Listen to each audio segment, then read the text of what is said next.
partícula carregada em movimento circular. Esse aqui é um caso típico de o que nós chamamos de câmara de bolha. A gente não consegue, por exemplo, enxergar o elétron, mas é possível você montar um experimento, esse experimento e jogar o elétron com uma determinada velocidade numa região de campo magnético. A trajetória onde esse elétron passar ficar marcada, que é o caso mostrado nessa figura aqui. Isso é um caso típico do que nós chamamos de câmara de bolha. Isso aqui é uma região onde tem um gás rarefeito e nessa região existe um campo magnético conforme mostrado aqui. É um campo magnético apontando para fora da tela do computador. Olha aqui o símbolo. Então, esse elétron é injetado, ele é jogado aqui, ó, esse G aqui é o local que produz o elétron, e joga esse elétron com uma determinada velocidade, e ele descreve essa trajetória circular conforme está mostrando aqui. O caminho por onde ele passa forma umas espécies de bolhas, o rastro do elétron fica registrado. Então vamos lá. Olhando para aqui assim, ó, se a velocidade do elétron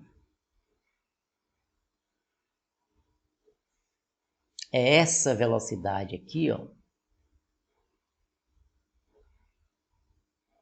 inicialmente é essa velocidade.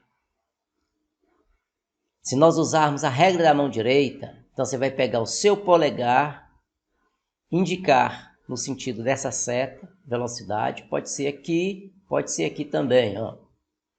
Então pega, por exemplo, o seu polegar, indica no sentido dessa velocidade.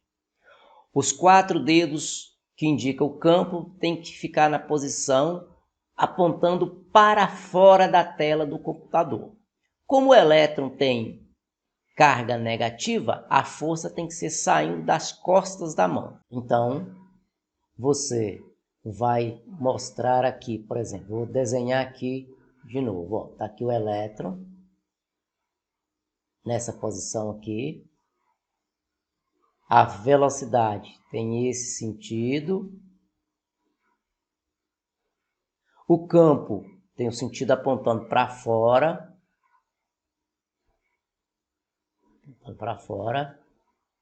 Então, a força magnética vai ser uma força nesse sentido. Essa força magnética vai estar sempre apontando para o centro durante o tempo que o elétron estiver descrevendo esta trajetória. E aí, essa força magnética, ela vai apresentar-se como essa força magnética é uma força voltada para o centro. Nós temos aí, então, a força centrípeta, que é devido a essa força magnética. Essa força centrípeta, ela é a força magnética, e nós podemos lembrar que a força centrípeta é a massa vezes a aceleração centrípeta. A aceleração centrípeta é V2 sobre R. A força magnética é a carga vezes a velocidade, vezes o campo, vezes o seno do ângulo formado entre a velocidade e o campo. Esse ângulo φ é um ângulo de 90 graus. Basta você notar, ó, velocidade, nesse caso aqui, por exemplo, para cima, e o campo saindo da tela do computador, portanto 90 graus. Então, a força magnética vai resumir conforme essa expressão mostrada aqui em 3. Se nós combinarmos essas equações 1, 2 e 3, força magnética igual à força centrípeta, eu vou igualar essa expressão com essa expressão aqui, e portanto vamos ter esta expressão mostrada aqui. E aí, isolando a velocidade, nessa expressão aqui, se nós isolarmos a velocidade, nós vamos ter essa expressão. Velocidade é igual a carga, vezes o campo magnético, vezes o raio descrito, vezes sobre a massa, dividido pela massa. Lembrando lá que no movimento circular, a velocidade é a distância 2πr sobre o período. O que é o período? O tempo gasto para descrever uma volta completa. E a distância 2πr, distância de uma volta completa. Então, se nós substituirmos essa expressão aqui, ó, V que é igual a 2πr sobre t, substituir aqui nessa expressão, nós vamos ter 2π vezes r dividido por t, que é igual a carga, essa carga do elétron, vezes o campo, vezes o raio, dividido pela massa. E aí, isolando o período, nós vamos chegar nesta relação. Então, o tempo gasto para a partícula descrever uma volta vai depender da massa, vai depender da carga e vai depender do campo magnético. Então, quando você aumentar o campo magnético, você vai ver que esse período vai ser maior, vai ser menor. O período vai ser menor. Se você aumentar a massa, você vai ver que o período vai ser maior. Massa e período diretamente proporcional. Então, está aqui o cálculo do período. O tempo que a partícula gasta para descrever uma volta completa. Se lembrarmos que o período é o inverso da frequência, frequência é o inverso do período, basta inverter essa expressão aqui para obter a frequência.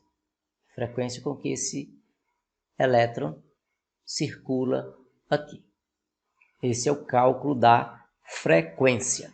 Mas nesse caso aqui, nós mostramos uma velocidade, nós mostramos a partícula descrevendo a trajetória em um plano e a partícula apresenta uma velocidade que é perpendicular ao campo magnético. Mas pode ter situações diferentes. Aqui, ó, por exemplo, onde nós temos trajetórias helicoidais. No caso mostrado anteriormente, se eu transferir essa figura daqui para esta figura do caso anterior, eu vou ter que o ângulo formado entre velocidade e campo é um ângulo de 90 graus. Aqui, ó, o ângulo formado entre a velocidade e o campo magnético não é um ângulo de 90 graus, é um ângulo φ diferente de 90 graus. Para ser um ângulo de 90 graus, eu precisava ter uma situação conforme essa aqui. A partícula jogada